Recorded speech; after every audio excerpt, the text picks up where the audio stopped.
The products that you have, I think, speak to, or the sponsors that you have, I think, speak to the quality of the site. And for us, I just think, it makes you think, all right, these guys must be legit. They have real companies. So this conference, the theme is storytelling. Your site is about storytelling, but more of kind of long-form storytelling, essentially, in what I think we've all started to think of as sort of a short-form world of the internet. We're trying to do both, though. I mean, we definitely have long-form stuff. We had, I think the first month we wrote an oral history in the National that was 12,000 pages.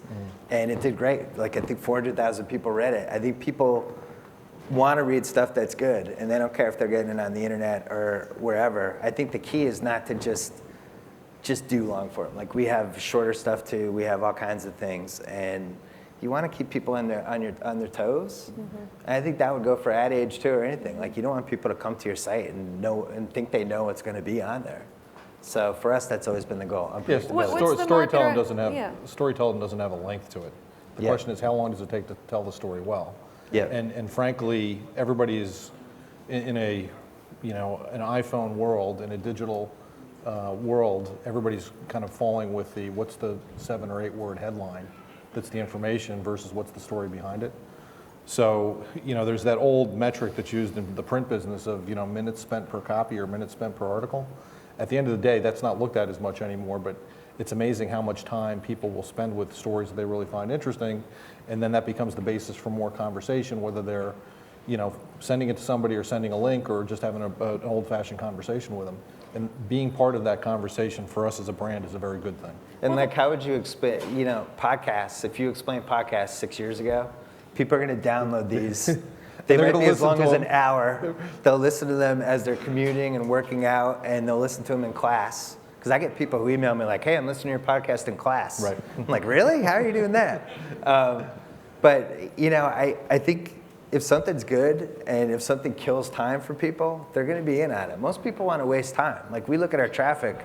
It's 9 to 5 during the day. That's going to be the heart of our traffic, because you get people in class, at work, people killing time in the subway. And those are the people we want. We want to waste their time. That's our goal. Very good. Waste their time in a highly entertaining, immersive way. We were talking backstage, actually, about podcasting, and you mentioned you were surprised more marketers haven't bought into podcasting, or it's not a bigger ad medium than maybe we originally thought it might be. Why do you think that is?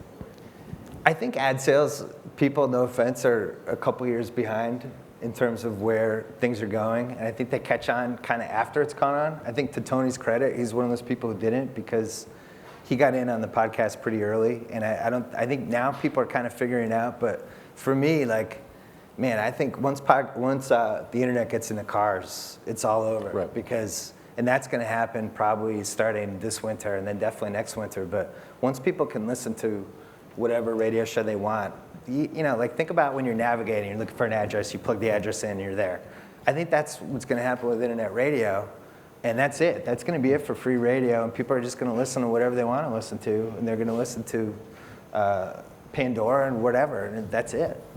Well, they also want to hear people who are kind of influential in terms of the conversation. So, Bill's got a great sensibility, and people want to know what he's saying about things, and he's got a great cadre of writers who are also influencing that conversation. And for us, that association is a great thing.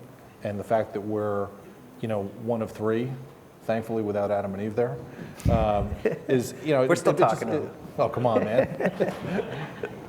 I don't even want to go there. I mean, it helps us stand out as a brand. At the end of the day, marketing is about differentiating and delivering a message. If you're one of very few, you're by nature differentiated, so that's a good thing.